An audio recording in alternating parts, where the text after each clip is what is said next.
কোটা আন্দোলন ঘিরে সহিংসতায় নিহতদের স্মরণে মঙ্গলবার সারা দেশে রাষ্ট্রীয় শোক পালনের সিদ্ধান্ত হয়।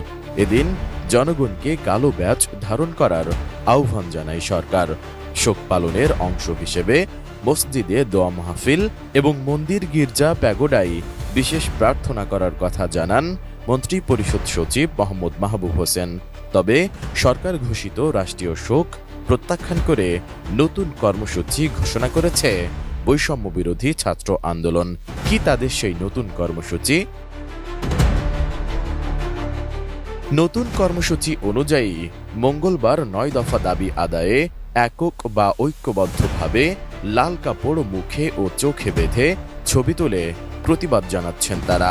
পাশাপাশি অনলাইনে সেগুলো প্রচারও করছেন। এর আগে ২৯ জুলাই রাতে এক বিজ্ঞপ্তিতে এ কর্মসূচির কথা জানান বৈষম্য বিরোধী ছাত্র আন্দোলনের অন্যতম সমন্বয়ক মোহাম্মদ মাহিন সরকার।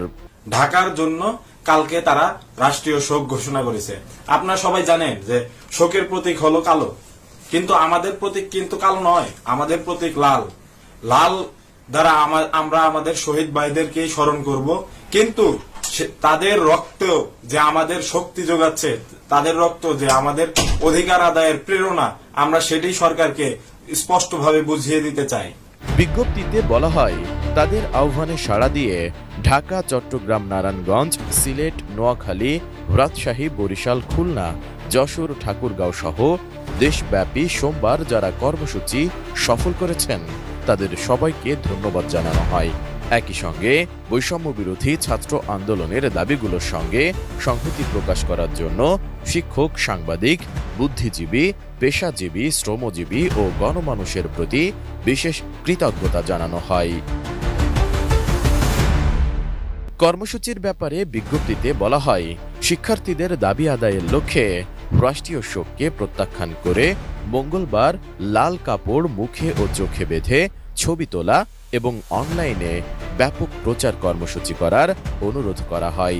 সেই সাথে দেশের সব বিশ্ববিদ্যালয়, কলেজ, স্কুল, মাদ্রাসা সহ সকল শিক্ষা প্রতিষ্ঠানের শিক্ষার্থী ও আপামর জনসাধারণের কাছে আকুল আবেদন জানানো হয় যাতে একটি নিরাপদ বাংলাদেশ গড়তে তাদের কর্মসূচি সফলে সহযোগিতা করা হয়।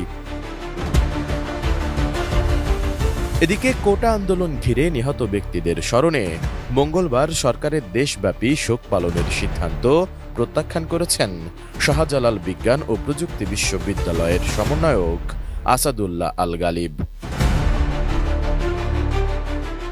সোমবার সন্ধ্যায় এক বিবৃতিতে তিনি বলেন, সরকারি মদদে আইন শৃঙ্খলা রক্ষাকারী বাহিনী এবং সরকার দলীয় সন্ত্রাসী দিয়ে শত শত ছাত্র জনতাকে হত্যা করার পর রাষ্ট্রীয় শোক ঘোষণা প্রহসনের সমান। তাই এ রাষ্ট্রীয় শোক ঘোষণা ছাত্র জনতা ঘৃণা ভরে প্রত্যাখ্যান করছে।